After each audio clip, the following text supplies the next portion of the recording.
close your eyes. Imagine the stars above you, an endless field of cold fire burning in the abyss.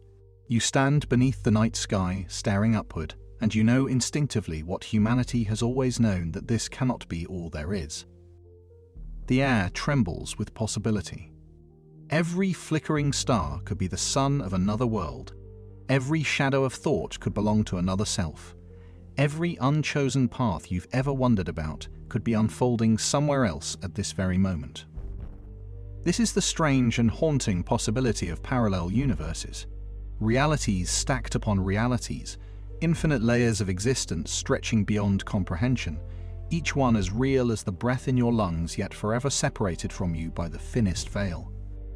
To believe in parallel worlds is to accept that life is not a single straight line, but a river that forks and splits endlessly, flowing into a delta of infinite streams. And in each stream, another you may be living, another Earth may be thriving or crumbling, another history may be unfolding in a way that makes your own feel like a forgotten draft. What follows is not fantasy, though it will sound fantastical. It is a journey through human thought, myth, religion, and science, chasing the echoes of infinity that refuse to be silenced. From the earliest creation myths to the most advanced frontiers of quantum mechanics, the idea of other worlds has stalked our imagination. We are drawn to it, afraid of it, fascinated by it, and perhaps destined to one day encounter it face to face. So let us step into the dark corridors of possibility. Let us seek the worlds behind the world. This is the story of parallel universes, and it begins not with scientists or equations, but with the first dreamers who stared into the night sky and dared to imagine more. Long before the language of physics was ever spoken, human beings told stories. They carved their understanding of reality into myth, and in those myths lie the first hints of parallel worlds. The Hindus spoke of the cosmic ocean, a vast expanse of reality upon which floated countless universes like bubbles in foam. Each bubble contained its own creation, its own gods, its own cycles of birth and destruction. Vishnu, the preserver, dreamed these worlds, breeding them into existence with every exhale, and swallowing them back into nothingness with every inhale. To them, the multiverse was not a hypothesis, it was a certainty woven into the fabric of religion itself. The Norse imagined Yggdrasil, the great world tree, its roots and branches connecting 9 realms. Midgard, the realm of humans, was only one among many. There was Asgard, the home of gods, and Niflheim, the world of ice, and Muspelheim, the world of fire. Each realm distinct, each realm alive, stacked upon each other like levels of existence in a cosmic structure. The ancient Mayans spoke of multiple creations, each world rising and falling in cycles. Humanity itself, they believed, was remade again and again, in different forms, with different destinies. Some versions of us perished, others survived, but none of them were considered final. The Greeks too toyed with the idea. The philosopher Anaximander suggested that our universe was not unique, that there were countless others, each born and dying across eternity. The Stoics envisioned eternal recurrence, in which the cosmos itself repeats endlessly, playing out variations of the same eternal script. Even shamanic traditions whispered of worlds beside our own. Through trance and vision, through herbs and ritual, the shaman stepped into other realms where spirits dwelled and realities bent.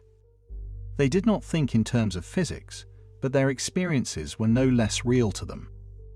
They crossed into parallel domains, returning with knowledge that ordinary mortals could never touch. Every culture, in its own way, seemed haunted by the suspicion that the world before their eyes was not the only one. The myths differ, but the instinct is the same. Reality is layered, branching, repeating, unfolding beyond the visible. Humanity has always sensed that we are not confined to a single thread of existence. As myth gave way to philosophy, the speculation grew sharper. The Renaissance awakened an obsession with infinity.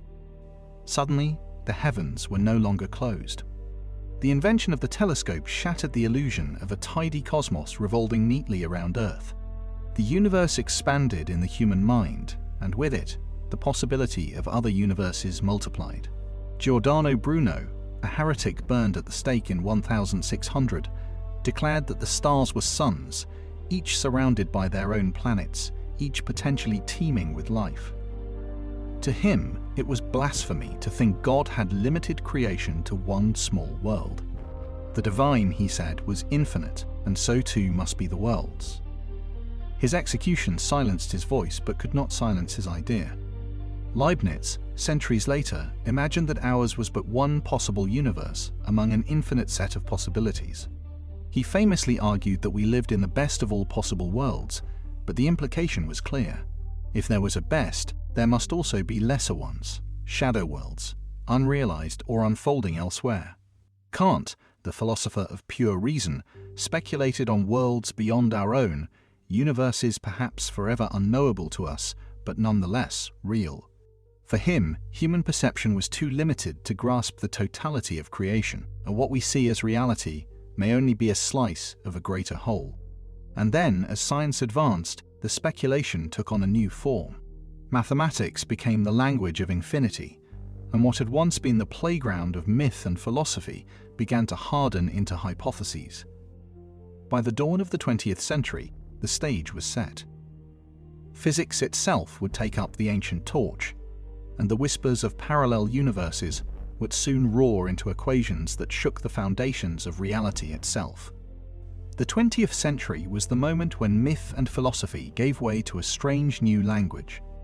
That language was physics, and its most rebellious child was quantum mechanics. If the idea of parallel universes ever had a scientific birthplace, it was here, among particles too small to see and behaviors too strange to believe. At the dawn of the quantum revolution, scientists thought they were just refining Newton's laws.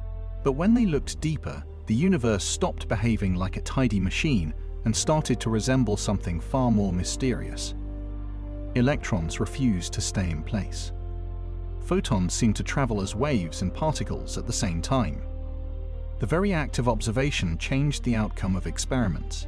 It was as though reality had been hiding its true face, and now, under the scrutiny of the microscope, it was peeling back the mask. What they discovered was not a solid universe, but a shimmering haze of probabilities, where nothing was fixed until it was observed. Take the double-slit experiment, a cornerstone of quantum strangeness.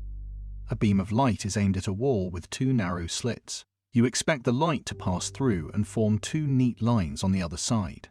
But what you see instead is an interference pattern, a series of stripes, as though the light has behaved like a wave, passing through both slits simultaneously and interfering with itself. Now add observation. Place a detector to watch which slit the photon travels through, and suddenly the interference pattern vanishes. The light behaves like a particle again, choosing one slit over the other. It is as though reality itself knows when it is being watched, and changes its script accordingly.